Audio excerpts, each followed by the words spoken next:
বাগানের মাথার উপর চাঁদ উঠেছে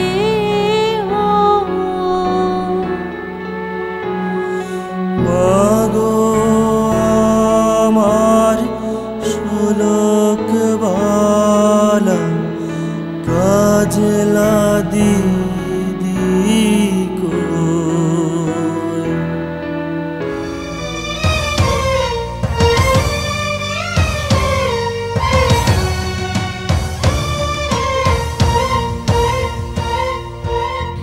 মানুষকে বাঁচে সম্পর্কবিহীন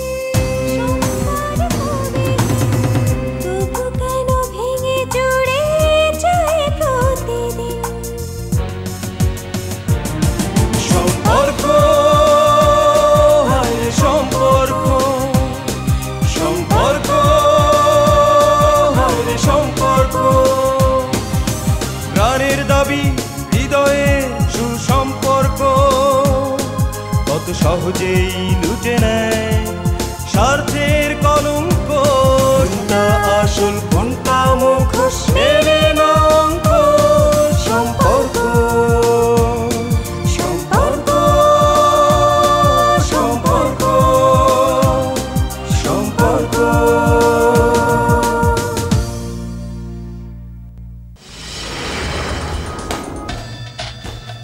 আরে ওস্তাদ আপনি তোরা তোরা হয় নাকি চাও ওই জহির স্যার আছে না এর লোক একটু দেখা করুন। জহির স্যার তোরা চিনলি কেমনি?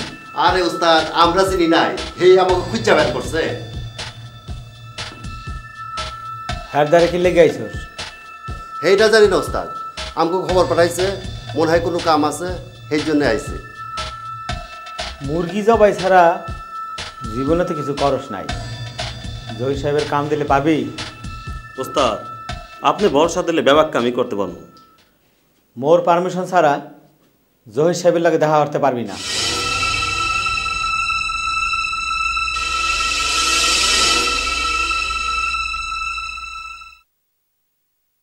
ওস্তাদ আপনি পেলে আমরা ওখানে চলে যাবো।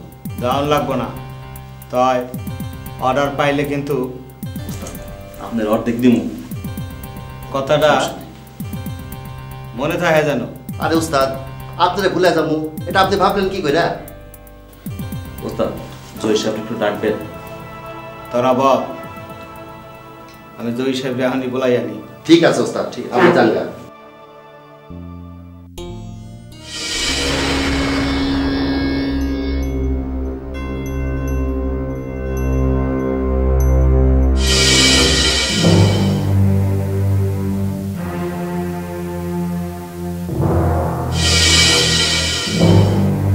ভাই স্যার হ্যাঁ আমি লোক দেখা করতে আইছি।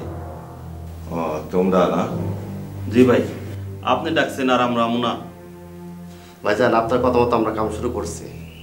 গুড ভেরি গুড বসো বসো।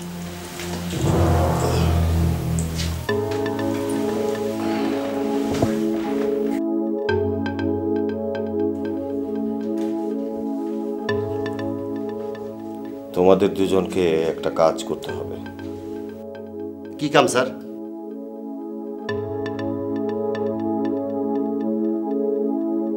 আছে সময় মতো বলবো, আর একটু সময় যেতে দাও। স্যার মুই তাইলে যাই, মেলা কাম আছে। এই শোন, তোরা যাওয়ানোর সময় দেখা করে যাস। ঠিক আছে ওস্তাদ দেখা করে যাব।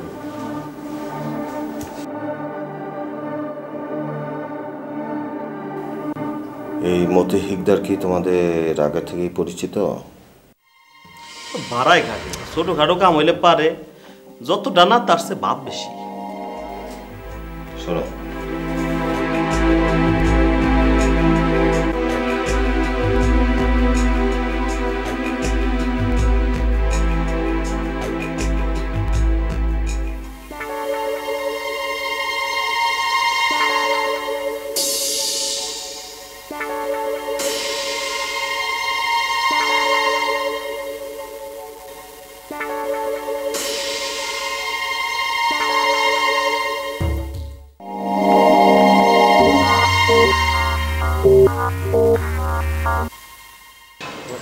এই তো বললাম হালে একটু জলি ধরা খাই গেছিলাম এই হালে মতি শিকদার এখানে কইতে খাইল ডরাইবার কি আছে এই চাক্কু জসিম আর তপন থাকতে মতি হিকদারের মুরাদ আছে আমগুলোকে টক্কর দেয় কিন্তু ভাই যদি কামটা মতি হিকদারে দিয়া ফেলায় আমরা তো আর ভাইয়ের কাছ থেকে টাকা খাইতেছি না কাম ভাই আমজ্ঞ দিয়ে করাইব ভাই আমাকে উপর ভরসা রাখতে পারবো কিনা এটাই কথা আরে বাদ দে তো সুজা প্রজেক্ট তো আমাদের আছেই ওরে হালারে চোরকির মতো ঘোরামো খারা সুজার একটা ফোন দেই কথাটা খারাপ পড়স নাই ফোন লাগা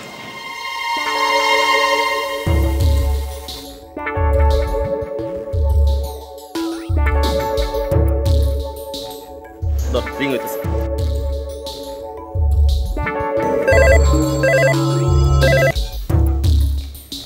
হ্যালো হ্যালো ম্যাডাম হ্যাঁ আমি চাক্কু জসিম কইতেছিলাম আপনার জামাই তো আজকে 50,000 টাকা দিয়ে অর্ডার কথা কই গেছে হালাই না দিলে কিন্তু একদম হালারে কাটটা বুড়িগঙ্গায় ফালাইয়া দেবো কথাটা মনে রাখেন আমার নাম চাক্কু জসিম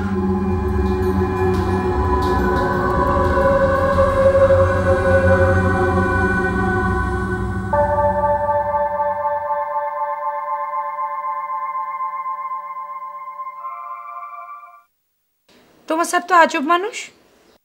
আসান্ন অনে আজব মানুষ। এভাবে না বলে কেউ বাইরে থাকে? আর তো মনে হয় অনলাই আসার বাইরে আছে। তোমার স্যার যদি ফিরে আসে সেটা আমার কারণেই ফিরে আসবে। স্যার আইবু কি নইবু এবার কোনো টিকটিকানা নাই। এখন আর খুব ডর লাগে দে। তোমার স্যারকে আমি ঠিকই খুঁজে বার করবো। অনেক খুঁজে বাইরে কোনো ভর্তুন অনেক এই বাসা তুমি চলে গেলি স্যার নিজে বাসা ফিরে আইব। কি তোমার স্যার বলেছে আমি চলে গেলে সে ফিরে আসবে? হ আর হই তো। আচ্ছা কখন বলেছে? ওগুলো মুখে বলতে হয় না, মুখের ব্যবসা বুঝিলে যায়। ঠিক আছে এবারে তোমার স্যার আসুক আমি তোমাকেই বিদায় করে দেব।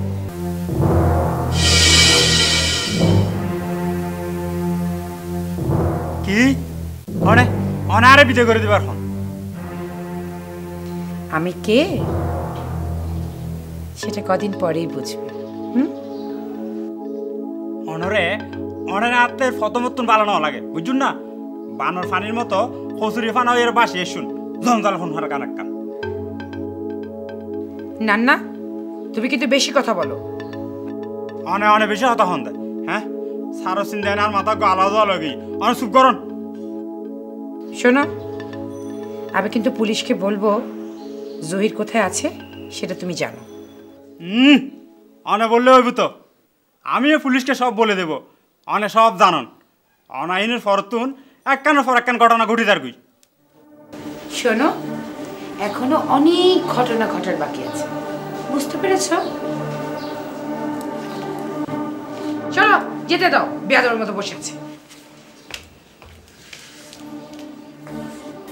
আচ্ছা আর নদম হয় আর হতুন উড়িয়ে জুড়ি বই আর দম ভাগ।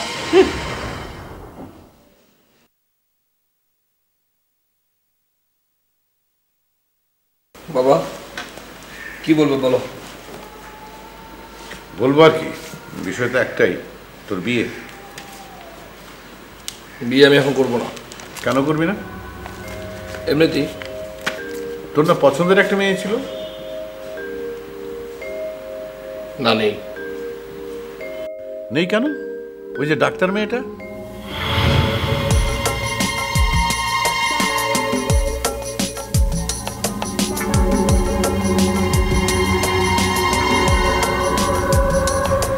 বাধ্য তো বাবা।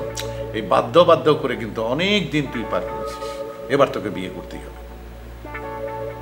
আচ্ছা বাবা আমি যে বিয়ে করবো আমার একটা প্রস্তুতির ব্যাপার আছে না? হ্যাঁ নিশ্চয়ই আছে, এবং তার জন্য যথেষ্ট সময় তুই পেয়েছিস। আচ্ছা ঠিক আছে, আমার জন্য তোমাদের মেয়ে দেখতে হবে না, আমি সময় হলে তোমাদেরকে বলবো। ওকে আচ্ছা তোর যখন পছন্দের কেউ নেই তাহলে তোর জন্য মেয়ে দেখতে আমাদের অসুবিধাটা কোথায়? আমার জন্য তোমাদের মেয়ে দেখতে হবে না। ঠিক আছে, তাহলে কি তুই ওই ডাক্তার মেয়েটাকে বিয়ে করছিস? না। তোর পছন্দের কেউ নেই আবার ডাক্তার মেয়েটাকে বিয়ে করছিস না, তাহলে ব্যাপারটা কি আমাকে বল। বাবা বল। আচ্ছা ঠিক আছে, তোমরা মেয়ে দেখো। গুড। দেখ, মনের বিরুদ্ধে কোনো সিদ্ধান্ত নিস না। যদি পছন্দের কেউ থাকে তাহলে আমাকে খুলে বল। না, আমার পছন্দের কেউ নেই। ওকে, তাহলে এই 1 মাসের মধ্যে তোর জন্য একটা মেয়ে খুঁজে বের করবো আমি। আর কিছু বলবে? আচ্ছা, মাধুর সাথে তোর কি হয়েছে বলতো? তেমন কিছুই না। দেখ, ও এখন একা, আর তুই যদি ওকে এড়িয়ে চলিস তাহলে তো ও আরো একা হয়ে যাবে। বাবা, একটা মিসআন্ডারস্ট্যান্ডিং হয়েছিল, অনেকটা ঠিক হয়ে গেছে। ইন ফিউচারে সবই ঠিক হয়ে যাবে। ওকে, ঠিক হলেই ভালো। আমি তাহলে যাই।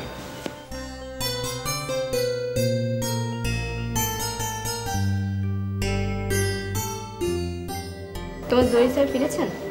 না আপা, কোনো খোঁজ খবর নাই। আচ্ছা, কোথায় যেতে পারে বলে তোমার মনে হয়? আমার তো আপা কিছুই মাথায় ঢুকতেছে না। স্যারের কাছে 2টা লোক প্রায় আসতো, কি জানি কথাবার্তা কইতো। সেদিন বাসার সামনে সুযোগ স্যারের কথা জিগাইলো আমারে, তারপর থেকে তো স্যার নিখোঁজ।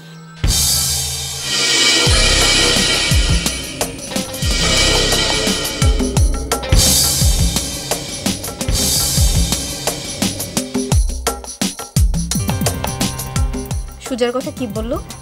তেমন কিছু না, আমারে জিগাইলো আমি তার চিনি কিনা, আর স্যার কখন বাসায় ফেরে।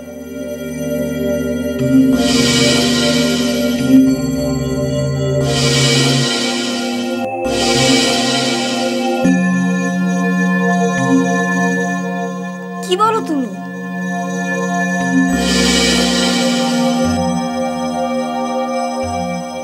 আমার মনে হয় সব কিছু ঘটনার মূল হলো ওই সুমি।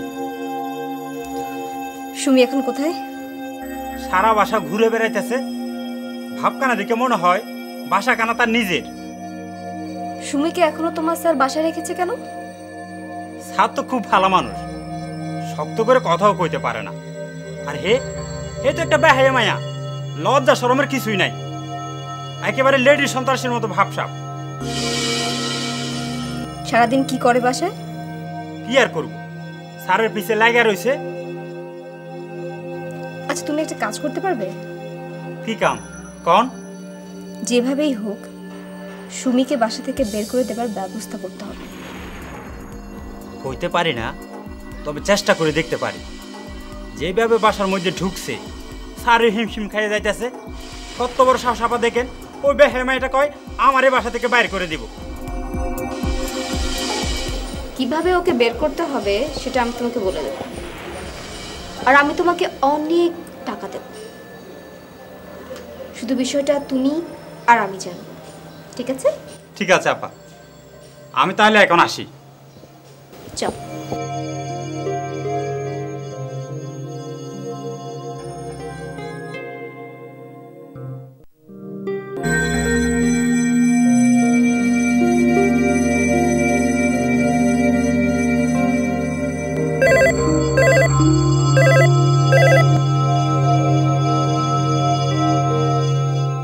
হ্যালো। হ্যাঁ সুজানা ভাবি, কি খবর? ভালো না ভাবি, এখনো কোনো খবর নেই। তুমি কোনো চিন্তা করো না। আমি এখন কি করব কিছুই বুঝতে পারছি না। পরিচিত জায়গাগুলোতে খোঁজ খবর নিয়ে দেখো। চেষ্টা তো কম করছি না, পরিচিত সব জায়গাতেই খোঁজা হয়েছে। জহির সাহেব তো এখনো ছুটিতে আছে, আর মোবাইলও বন্ধ। কি হয় আমি খবর পেলে তোমাকে জানাবো, ঠিক আছে? তুমি কিছু ভেবো না। হ্যাঁ ঠিক আছে ভাবি, রাখি। খুদা হাফেজ।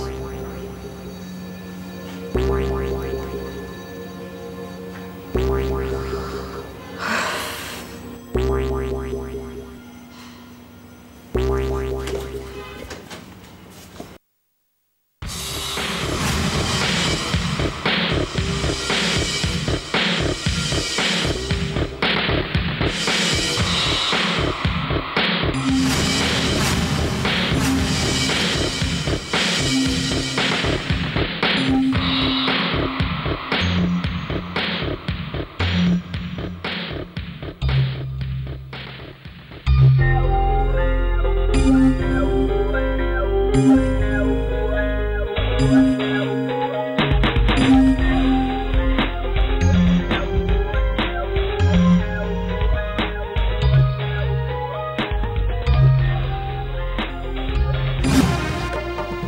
খামটার ভেতরে কি আছে জানো? আমার জানার কোনো প্রয়োজন নেই। এই প্যাকেটের ভেতরে আছে অনেক অনেক পুরনো স্মৃতি। তোমার, আমার, মানে আমাদের অনেক পুরনো স্মৃতি। তোমার স্মৃতির বাক্স আমাকে দেখাতে এসেছো কেন? যাও, ঘরে গিয়ে নিজে দেখো আর দুঃখ করো। হ্যাঁ, ঘরে বসে একা একাই দেখছিলাম, হঠাৎ তোমাকে দেখাতে ভীষণ ইচ্ছে হলো, তাই চলে এলাম। বলেছি না আমার দেখার কোনো দরকার নেই। তাহলে এক কাজ করো, রেখে দাও, সুজা সাহেবকে দেখিও।